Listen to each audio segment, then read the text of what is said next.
अस्सलामु अलैकुम वरहमतुल्लाहि वबरकातुहू। सामईन किराम, जैसा कि आपको मालूम है कि हर पीर और हर जुमेरात को आपके दीनी सवालात के जवाबात दिए जाते हैं। रमज़ान मुबारक के अंदर कुछ रूटीन थोड़ी सी बदल जाती है, आगे पीछे हो जाती है। बहरहाल हमारे पास काफ़ी सवालात आ चुके हैं, तो मैंने सोचा कि चले आज हम उन सवालों के जवाबात दे लें।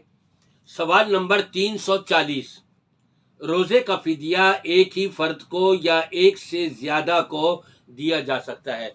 अगर एक शख्स अपना फिदिया दे रहा है और इस साल तकरीबन 200 रुपये बनेंगे, आप उसको 3 आदमियों में तकसीम करेंगे, 2 में तकसीम करेंगे, क्या बनेगा? एक ही को दे दें, आप एक ही को दे देना चाहिए।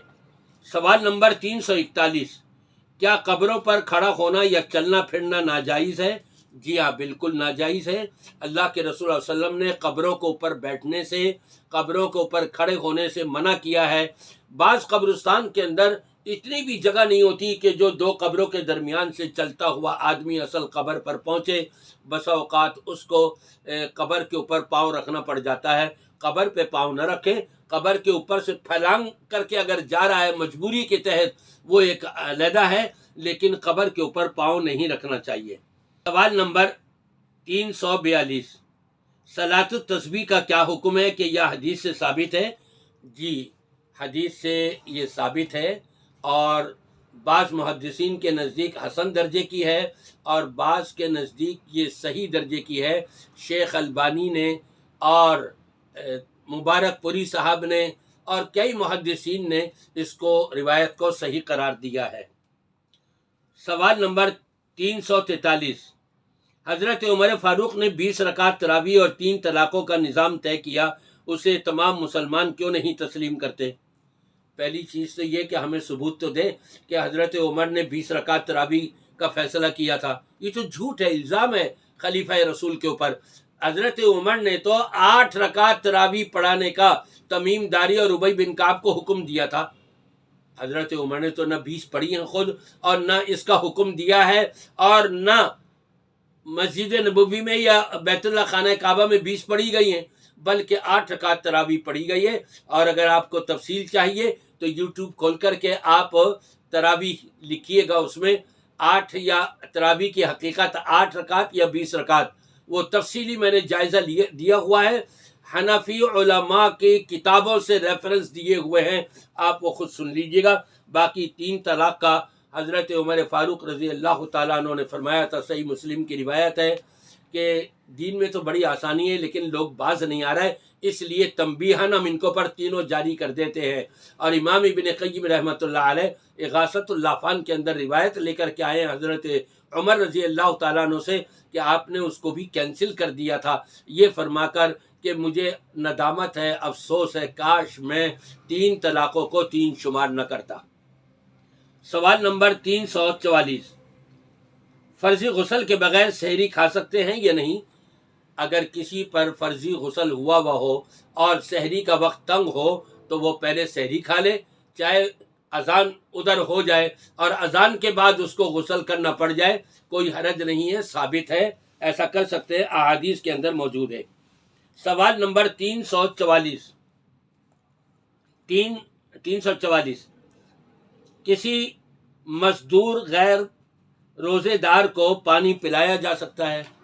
एक मजदूरी कर रहा है, उसने रोज़ा नहीं रखा, तो बेहतर तो यह है वो खुद ही पी ले, लेकिन कोई ऐसी मजबूरी हो जाए, बेचारा मर न जाए, उसको पानी भी पिलाएं और उसको तलकीन भी करें, उसको तबलीग भी करें कि भाई आप अपना काम थोड़ा सा हल्का कर दें, लेकिन रोज़ा ज़रूर रखें, ये फ़र्ज़ी रोज़ा है।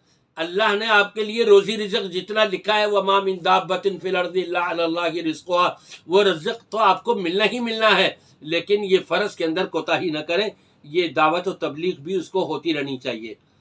सवाल नंबर 346, जो खुद मक़रूज़ हो कर्ज़ लेकर ज़कात अदा कर सकता है या नहीं? कर्ज़े 2 किस्म के होते हैं, लाखों का लेना भी है, लाखों का देना भी है, ये कर्ज़ा नहीं कहलाता।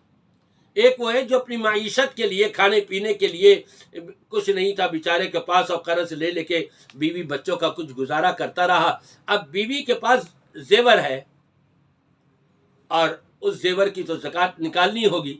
7.5 تولے سونا ہو یا 52 تولے چاندی ہو تو اس کے اوپر فرض ہو جاتا ہے، لیکن دونوں کو ملا کر کے زکوٰۃ نہیں نکالنی ہے، الگ الگ نصاب ہے دونوں کا۔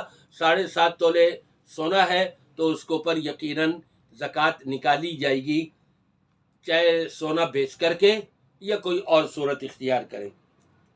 سوال نمبر 347، دوران وضو ناک میں پانی ڈالتے ہوئے مبالغہ کرنے سے وضو باقی رہتا ہے یا نہیں؟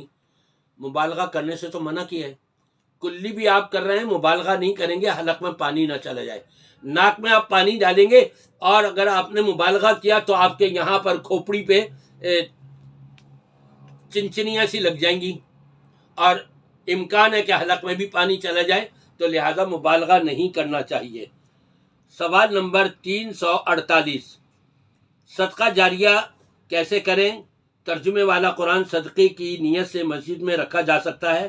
جی ہاں، صدقے کی نیت سے ترجمے والا قرآن ہو یا سادہ قرآن ہو، مسجد میں مدرسے میں رکھا جا سکتا ہے، دیا جا سکتا ہے، اور اس کے علاوہ بھی کسی اور کو بھی پڑھنے کے لیے دیا جا سکتا ہے کسی کے گھر میں۔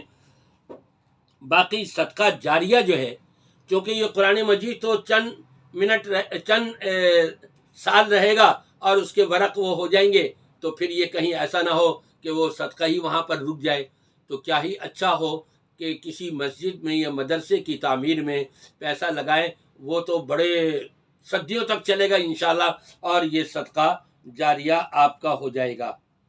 سوال ابھی بھی تقریباً 10-12 باقی ہیں، لیکن وقت کی قلت کے پیش نظر اسی پر اکتفا کرتے ہیں اور دعا کرتے ہیں کہ اللہ تبارک و تعالی ہم سب کو پوری زندگی قرآن و سنت کے مطابق گزارنے کی توفیق عطا فرمائے۔